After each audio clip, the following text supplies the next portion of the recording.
Final slide. I found this pretty cool research project that was done by an organization called Advantis, and it was done for the Center for Leadership. Kind of got Advantis and sent them out and said, we want you to take 6 months, go across different part of the world, and just do situational leadership training, and then just kind of focus it on for 6 months, and then at 6 months mark, go ahead and evaluate. Does the situational trainer, managers that were trained in situational approach, does it increase not just bottom line, but does it also help them increase their their rank and their improvement as a leader? And this happened in 2015, and in June of 2015, the research was done, and then it was kind of broadcast out there as a case study, which you can find on the Center for Leadership website, and you'll have the link to it and a reference from it in the handout. So here are some of the findings. That over a 6-month training period, Advantis found organizations on average had a 35% greater sales attainment, and then they had $332,000 more sales on average, and on average there was a 3% greater market share.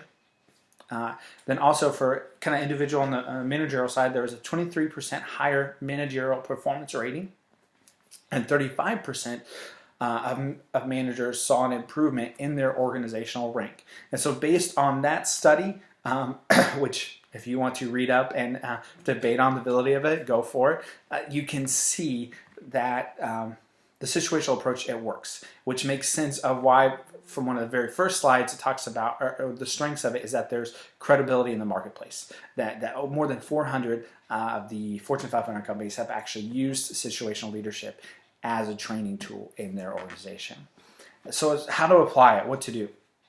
So from Northouse, you have, due to its adaptability, it is ideal for use with nearly all types of goals at any level of all types of organizations. It is also a great consulting tool for your organization. So if you're an organization, you're thinking, how can I maybe just having a time to step back and assess, see where we are, see where I am, what can I get better at, what are the needs of my people that I can help meet, based also on our goal, our vision, where we're going, what we want to do, how bring those two together most effective as a leader, what style I need to use. It's a great tool there.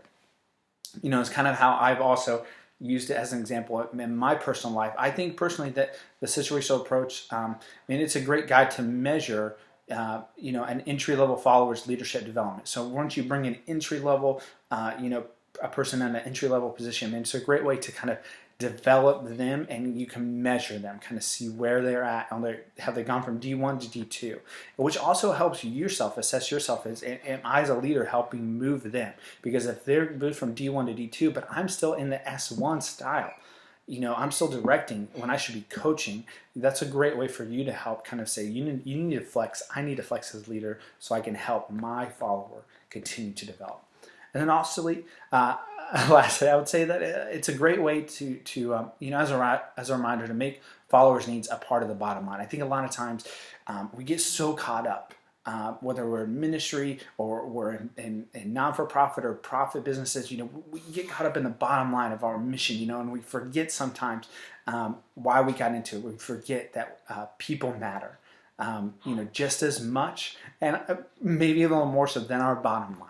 And so this approach is a great way just to kind of keep the followers' needs centered and to keep that people matter kind of centered, even when everything is kind of going crazy or we're feeling pressure from our boss to perform ourselves. We have to know people matter and their development matter just as much as getting this done, just as much as hitting this goal. Thank you.